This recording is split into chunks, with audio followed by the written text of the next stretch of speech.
So welcome আকৌ এবাৰ। So আজি আমাৰ এইটো হ'ব 6 নম্বৰ ভিডিঅ'। তাৰ আগতে 5টা ভিডিঅ' দিয়া গৈছে, সো সেইকেইটা চাই ল'বা। আজিৰ টপিকটো হ'ব প্ৰিপজিশ্যন। আৰু প্ৰিপজিশ্যনটো এনেকুৱা এটা টপিক হয় যিটো আমাৰ মোটামুটি আপ টু এইচএছ লেভেল, তো আমাৰ এক্সামত আহিয়ে থাকে। তো আমি যদি প্ৰথমৰ পৰা জানি লওঁ তো it will be very easy. তো এতিয়া চাবা প্ৰিপজিশ্যন মানে কি, ইয়াৰ অসমীয়াটো হ'ব আমাৰ অব্যয়। সো এটা কি চাবা, shows position or relation, অৰ্থাৎ প্ৰিপজিশ্যনে কি কৰে, এটা পজিশন বা ৰিলেশন বুজায়। যেনে এক্সাম্পলৰ সহায়ত ভালদৰে আমি বুজি পাম। যেনে এক্সাম্পল এটা লিখিছো, the cat is under the table। অৰ্থাৎ চাবা ইয়াৰে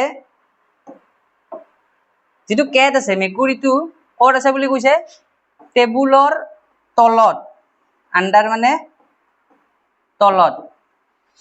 সো ইয়াত কেনেকৈ কম, যদি আন্ডাৰটো নাছিলে তে আমি বুজি নাপালো হয় যে মেকুৰীটো ক'ত আছে, টেবুলৰ ওপৰত আছে নে তলত আছে নে ভিতৰতে আছে, তো আমি গম নাপালো হয়।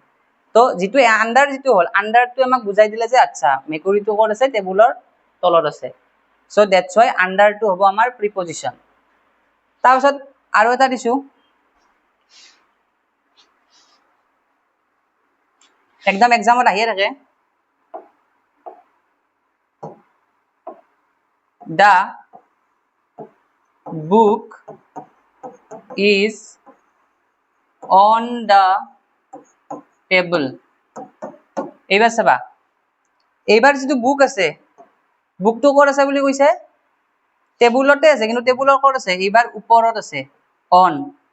আৰু আমি ডিটেইলছত যেতিয়া চাম প্ৰিপজিশ্যনটো আৰু ডিটেইলছত চাব লাগিব। সো ডিটেইলছত চালে আমি কি গম পাম, এই যিটো অন আছে, অনটো কি বুজায়, অৰ্থাৎ যদি আমাৰ বস্তু এটা লাগি থাকে, ধৰি লওক মই এটা বস্তু দেখুৱাই দিছো, এখন বুক হয়, এই যিটো পেন আছে, পেনটো বৰ্তমান বুকখনৰ ওপৰত আছে। সো এইটো কি হ'ব, এইটো কিন্তু অন নহ'ব, এইটো পিছত বেলেগ গম পাম আমি, এবভ হ'ব। এইবাৰ চাবা, এইটো যদি দেখা পাইছা তোমালোকে, সো কি হৈ আছে, পেনটো বুকখনত লাগি আছে, টাচ হৈ আছে। সো টাচ হৈ থাকিলে কি বুজায়, অন বুজায়। সো কিতাপখন টেবুলৰ ওপৰত আছে, লাগি থাকিলে অন হয়, তো এইটো আহি থাকে। সো এইখিনি আছিল প্ৰিপজিশ্যন, মানে জাষ্ট মনত ৰাখিলে হ'ল, এইটো এটা ৰিলেশ্যন বুজায়। So thank U.